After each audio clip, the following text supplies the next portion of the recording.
I'm always ready, bruv. Chapter 14, Episode 1. After a few weeks in a semi-wilderness, Sally had started discussing a world tour with Billy. They need not hurry to Zurich.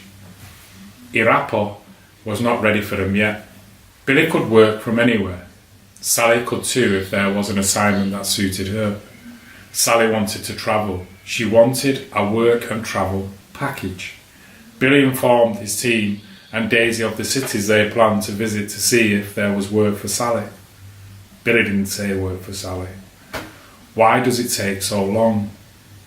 Maybe some of the people who need to communicate with other people are in bed, asleep, or at work. It takes time. Details need to be explored, and we are in Canada. You don't know. I don't know how the company decides. I'm still guessing. But I know how it works, and I know they like the codes I've written to investigate targets.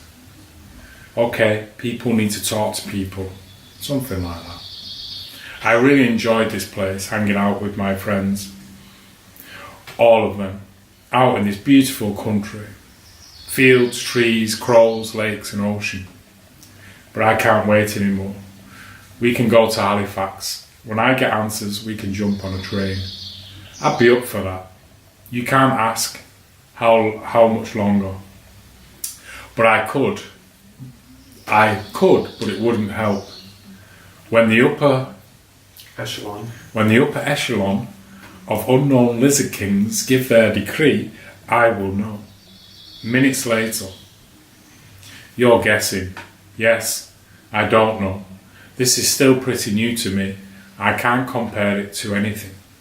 I know how to take over an autonomously driven car. It's not the same as hacking into a banking system or a police computer, but it's comparable. I don't know how things beyond Daisy work. I can only assume authoritarian, totalitarian lizards. And I don't think that helps. It's not the nature of the company. So, I think we find a way to entertain ourselves and stop waiting. You are too wise for your age. I'm not wise.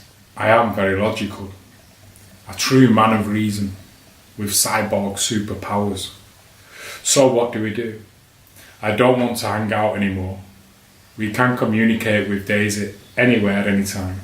We just start our tour and wait in Montreal. There won't be any jobs before we're there. I'll tell Caprice we're going to Halifax. Cold Halifax. Sally laughed. They are codes mostly for clarity for use in short time allocated situations. GTF was a serious code. FMS was not. Code Halifax was one of their many inventions to make their activities more like a game. The time was coming.